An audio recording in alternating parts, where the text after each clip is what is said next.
الحمد للہ وکفی وسلام علی عبادہ الذین اصطفیٰ اللہم صلی علی سیدنا و مولانا محمد وعلی آل سیدنا و مولانا محمد وبارک وسلم علیہ اما بعد۔ ریاض الصالحین کا یہ 23واں باب ہے، باب فی الامر بالمعروف والنہی عن المنکر، نیکی کے حکم کے بیان میں اور برائی سے روکنے کے بیان۔ اس میں بھی علامہ نبوی رحمہ اللہ نے شروع میں قرآن کریم کی چند آیات ذکر فرمائی ہیں، جس میں چوتھی آیت جو ہے وہ سورہ توبہ کی آیت نمبر 71 ہے۔ اعوذ باللہ من الشیطان الرجیم، بسم اللہ الرحمن الرحیم۔ قال اللہ تعالی والمؤمنون والمؤمنات بعضهم اولیاء بعض یأمرون بالمعروف وینہون عن المنکر، کہ مومن مرد اور مومن عورت ایک دوسرے کے دوست ہیں، اچھے کاموں کا حکم دیتے ہیں اور برائیوں سے روکتے ہیں۔ اس آیت میں خصوصیت کے ساتھ اہل ایمان کے اس وصف کا بیان ہوا ہے کہ آپس میں ایک دوسرے کو اچھے کاموں کی ترغیب دیتے ہیں اور برائیوں سے روکتے ہیں۔ اسے ماقبل کی آیت میں منافقین کا ذکر تھا کہ وہ برائیوں کی ترغیب دیتے ہیں اور اچھائیوں سے روکتے ہیں۔ مطلب یہ کہ منافقین کی باہمی دوستی اور رفاقت کسی نیکی یا اچھائی پر نہیں ہوتی، بلکہ کسی نہ کسی دنیاوی غرض پر مبنی ہوتی ہے،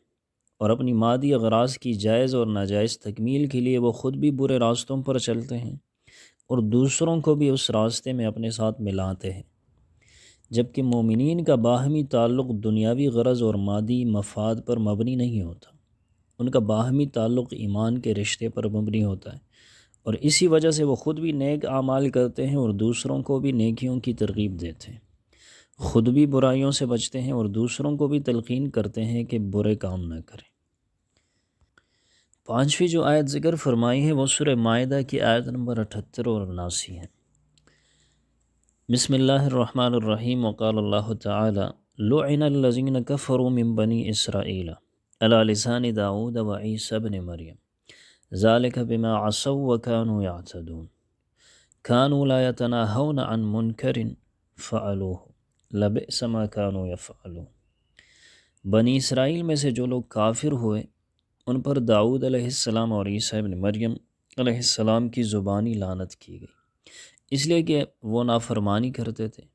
حد سے تجاوز کرتے تھے، جو برائی کرتے تھے اس سے ایک دوسرے کو منع نہیں کرتے تھے، یقیناً وہ بہت برا کرتے تھے۔ اس پانچویں آیت میں بنی اسرائیل کے ان نافرمانوں کا ذکر کیا گیا ہے جو سرکشی میں حد سے گزر گئے تھے۔ انہوں نے یونانی بت پرستوں کی تقلید میں شرک اور کفر پر مبنی ساری رسوم اور طور طریقے اختیار کر لیے تھے، اور ان پر کچھ اس طرح جم گئے تھے کہ پلٹنے کے لیے تیار نہ تھے۔ نہ تو مجرم جرائم سے باز آتے تھے اور نہ کوئی ان پر گرفت کرتا تھا۔ منکرات کا ارتکاب کرنے والوں پر کسی طرح کے انقباض اور تکدر کا اظہار تک نہیں کرتے تھے، بس سب باہم ہر طرح کی برائیوں میں شریک ہو گئے تھے۔ تب اللہ نے حضرت داؤد علیہ السلام اور حضرت عیسیٰ علیہ السلام کی زبانی ان پر لعنت کرائی، اور اس لعنت کی وجہ یہ تھی کہ سارے برائیوں میں مبتلا تھے، اور اگر کوئی بچا ہوا بھی تھا تو اسے یہ توفیق نہ ہوتی تھی کہ وہ کسی کو برے کاموں سے روکے، اور روکنا تو درکنار، ان کے سامنے اس برائی پر نفرت کا اظہار بھی نہیں کرتے تھے۔ مقصد یہ ہے کہ مومنوں کو خود بھی نیک کام کرنے چاہیے اور دوسروں کو بھی نیکی کی ترغیب دینی چاہیے، اور خود بھی برے کاموں سے بچنا چاہیے اور دوسروں کو بھی برے کاموں سے روکنا چاہیے۔ اللہ تعالی ہمیں